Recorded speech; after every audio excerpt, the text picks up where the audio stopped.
ইউরোপের বুকে এক টুকরো জান্নাত, যেখানে ৮০০ বছর ধরে উড়েছিল ইসলামের বিজয় নিশান, অথচ আজ সেখানে শুধুই কান্নার ইতিহাস। ভাবুন তো, যে স্পেন আজ ফুটবল আর ট্যুরিজমের জন্য বিখ্যাত, সেই স্পেনের মাটিতেই একসময় তৈরি হয়েছিল বিশ্বের সবচেয়ে সমৃদ্ধ মুসলিম সাম্রাজ্য আন্দালুসিয়া।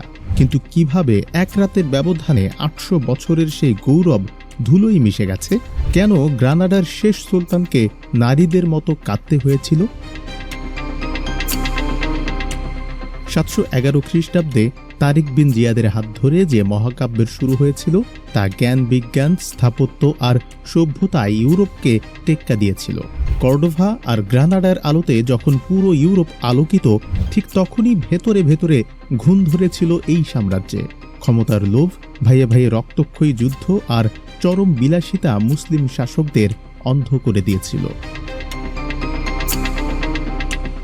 আর এই সুযোগটাই নেয় খ্রিস্টান রাজ্যগুলো। শুরু হয় রিকনকুইস্তা বা স্পেন পুনর্দখলের নিষ্ঠুর অভিযান। একের পর এক মুসলিম শহর পতনের পর সবশেষে মুসলিমদের শেষ আশ্রয়স্থল হয়ে দাঁড়ায় পাহাড়ি শহর গ্রানাডা। ১৯৪২ সালের ২ জানুয়ারি গ্রানাডার শেষ সুলতান আবু আবদুল্লাহ, যাকে ইতিহাস বোয়াবদিল নামে চেনে, খ্রিস্টান রাজা ফার্দিনান্দ এবং রানী ইসাবেলার কাছে বিনা যুদ্ধে আত্মসমর্পণ করেন। ঐতিহাসিক আলহাম্বরা প্রাসাদের চাবি হস্তান্তর করে যখন তিনি চিরতরে গ্রানাডা ছেড়ে চলে যাচ্ছিলেন, তখন পাহাড়ের চূড়ায় দাঁড়িয়ে শেষবারের মতো নিজের রাজ্যের দিকে তাকিয়ে কেঁদে ফেলেছিলেন। সেদিন তার মা আয়েশা বিনতে আলী তাকে এক ঐতিহাসিক বাণী শুনিয়েছিলেন, যা আজও ইতিহাসে অমর হয়ে আছে। যে রাজ্য তুমি পুরুষদের মতো রক্ষা করতে পারলে না, তার জন্য এখন নারীদের মতো কেঁদে লাভ কি?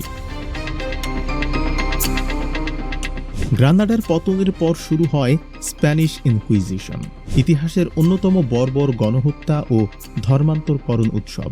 মুসলিমদের সামনে মাত্র দুটি পথ খোলা ছিল, হয় খ্রিস্টান ধর্ম গ্রহণ করো, না হয় মৃত্যু।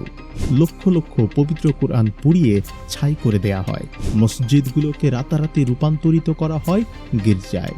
মাত্র কয়েক দশকের মধ্যে স্পেনের বুক থেকে মুসলিমদের নাম নিশানা পুরোপুরি মুছে ফেলা হয়। গ্রানাডার পতন কেবল একটি শহরের পতন ছিল না, এটি ছিল একটি গোটা সভ্যতার নির্মম সমাধি।